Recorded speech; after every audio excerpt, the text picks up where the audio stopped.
Bonsoir. Au sommaire de ce JT, rebondissement dans l'affaire Marine Boisseran.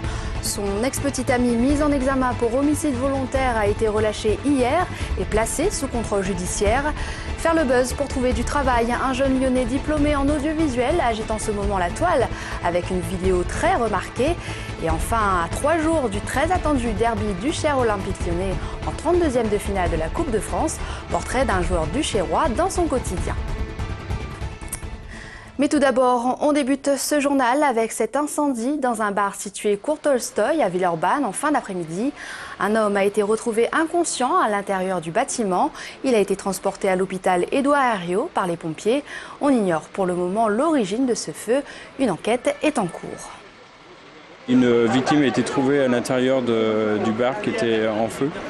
Donc elle a été prise en charge et transportée à l'hôpital. Ces gens ne sont pas en danger. Elle a respiré un peu de fumée, donc c'est pour ça qu'elle a été transportée. Donc ça a mobilisé 25 sapeurs-pompiers, essentiellement de Villeurbanne, Cussey et Ladois. Une décision juste, c'est avec ces termes que la défense de l'ex-petite amie de Marine Boisseran a qualifié la décision de la chambre de l'instruction de la cour d'appel de Lyon. Ludovic Pierrefeu a donc été relâché et placé sous contrôle judiciaire. Il reste cependant mis en examen pour homicide volontaire. Leïla Kessi.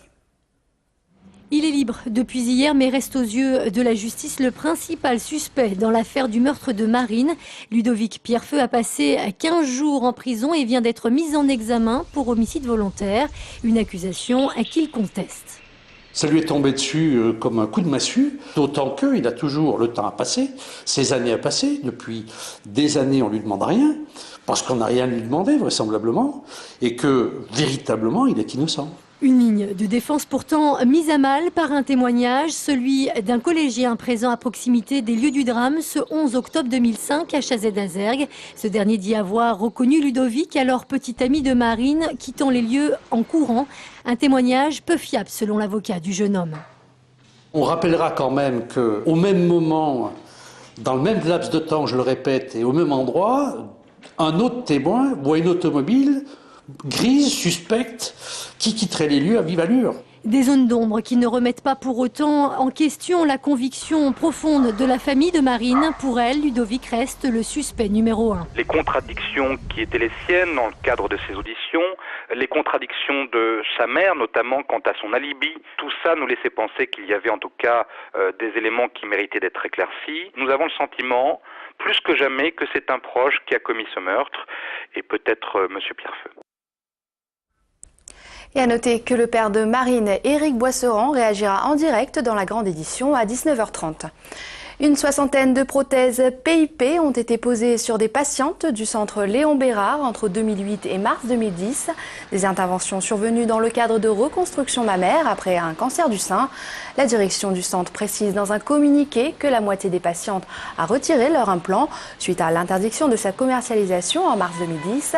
L'autre partie a été rappelée fin 2011 pour se voir proposer le changement de leur prothèse. C'est confirmé, le corps découvert mardi à la Mulatière est bien celui de Jean Demure, originaire de Mornan. L'homme âgé de 82 ans avait fugué de l'hôpital Lyon-Sud le 12 décembre dernier.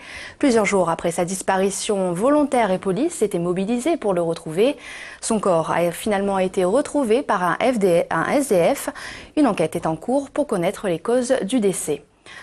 Attention, la Saône monte, une crue lente qui dure depuis 2 jours après les importantes précipitations survenues en amont de Lyon. Une augmentation qui devrait atteindre les 3,30 mètres. Pas de panique, le phénomène est tout à fait normal après des épisodes de pluie abondante. Le seul risque immédiat se trouve dans les parkings souterrains en bord de Saône. Ils pourraient être inondés dans les jours prochains. La mairie invite les usagers à déplacer leurs véhicules rapidement. On relève les immatriculations des voitures qui sont encore garées. Si ces voitures ne s'enlèvent pas dans les jours qui viennent et qu'il y a un danger, on les déplace et on les met dans des zones de stationnement le plus proche de l'endroit où elles sont garées. Par contre, après, les autres voitures qui reviendraient en rentrant sur les lieux de manière illicite, celles-là sont effectivement évacuées en fourrière systématiquement. Une manifestation qui risque de faire beaucoup d'étincelles. Le 14 janvier prochain, l'association d'extrême droite, les Jeunesses nationalistes, appellent à manifester place Carnot. Un rassemblement pour les morts en Afghanistan contre ceux qui les ont tués. Parmi les manifestants, Alexandre Gabriac, exclu du Front National pour avoir posé avec un salut nazi sur une photo. Une contre-manifestation doit être organisée le même jour par le collectif Vigilance 69 pour ne pas laisser la rue à l'extrême droite. Comment attirer l'attention de son employeur quand on est jeune et talentueux en cette période de crise? Un Lyonnais a décidé de faire sa propre autopromo en réalisant un clip. Objectif, séduire les employeurs. Sa vidéo a déjà été vue plus de 30 000 fois sur Internet. Félix Thomen l'a rencontré. Je suis le candidat qu'il vous faut. Vidéo comme site web, je sais tout faire. Ça pourrait être un cas parmi tant d'autres. Un BTS en communication audiovisuelle dans la poche, Guillaume Ruchon vit des sites web qu'il crée à droite à gauche mais peine à se stabiliser professionnellement. Aussi, lorsqu'il décide de rechercher un emploi durable, il va faire son autopromotion sur Internet grâce à un clip dans lequel il parodie une pub pour un bouquet de télévision par satellite et qu'il met en ligne le 25 décembre dernier. Dans le milieu de la communication, il faut se démarquer et le CV vidéo, c'était la manière la plus rapide et la plus efficace puisqu'elle se transmet par les réseaux sociaux pour me faire connaître et pour montrer aux autres que je sais faire déjà une vidéo, que je sais monter, etc. Une stratégie payante puisqu'en une semaine, la vidéo va être vue plus de 29 000 fois, qu'on ne compte plus les témoignages de soutien à Guillaume et que les premiers recruteurs potentiels n'ont pas tardé à se manifester. Je parodie une pub. Donc les gens, les publicitaires, les agences de pub, les agences de com m'ont contacté parce que j'ai visé leur domaine en parodiant la pub d'une société de chaînes satellites. Donc forcément, il y a des gens qui sont dans ce milieu qui m'ont contacté. Grâce à son clip, Guillaume a déjà été contacté par une dizaine d'entreprises. 3 d'entre elles, basées à Paris, lui proposent même un entretien dès lundi, alors que la vidéo, elle, n'a été mise en ligne il n'y a qu'une dizaine de jours. Football et un choc très attendu ce week-end en 32e de finale de la Coupe de France. Le derby du Cher-OL va se jouer dimanche à Gerland. Plusieurs milliers de personnes devraient assister à cette rencontre inédite. Pourtant, les amateurs du Chérois mènent une vie normale. Beaucoup d'entre eux travaillent. Benoît d'Autriche les a rencontrés. C'est le dossier de la rédaction.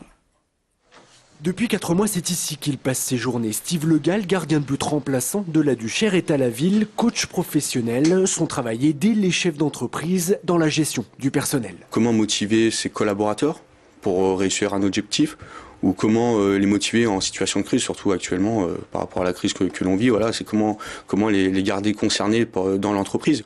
Jusqu'ici, le gardien de but ressemble donc à n'importe quel amateur qui s'apprête à jouer le match de sa vie. Sauf que dans les faits, Steve Le Gall a passé 11 ans au centre de formation de l'Olympique Lyonnais et 8 ans comme footballeur professionnel en National et CFA. Alors dimanche contre l'OL, le gardien en est sûr, la Duchère jouera la qualification. On connaît le haut niveau, on l'a fréquenté, on l'a titillé le haut niveau. Donc on sait à quoi s'attendre face à une équipe de Ligue 1, puis surtout face à l'OL. On n'a pas envie d'être ridicule. Et puis déjà, on veut montrer aussi qu'il y a un deuxième club de football dans la région lyonnaise. Et un coup d'œil à la séance d'entraînement du soir suffit à s'en rendre compte. C'est clair, ici le haut niveau n'est pas loin. Comme Steve, une dizaine de joueurs sortent du centre de formation de l'OL. Ils ont des contrats fédéraux et vivent du football. Alors le match de dimanche, on le prépare comme n'importe quel autre, ou presque. On sait que c'est un grand rendez-vous. On a essayé de le préparer au mieux pour que les garçons soient à 100% le dimanche. Mais dans la préparation en elle-même, on n'a pas modifié grand-chose. Là, le coach il a axé la séance sur la vitesse et de la force. Et après, on a fini par un petit jeu banide pour mettre un peu d'intensité et puis avoir un peu de peps. Dimanche à Gerland, l'OL est donc prévenu. Les Duchérois et Steve Le Gall ne seront pas impressionnés. Seule différence peut-être dès lundi, qu'il gagne ou qu'il perde. Le gardien de but rangera ses gants et mettra son costume de ville. Et c'est la fin de ce JT. Très belle soirée sur TLM.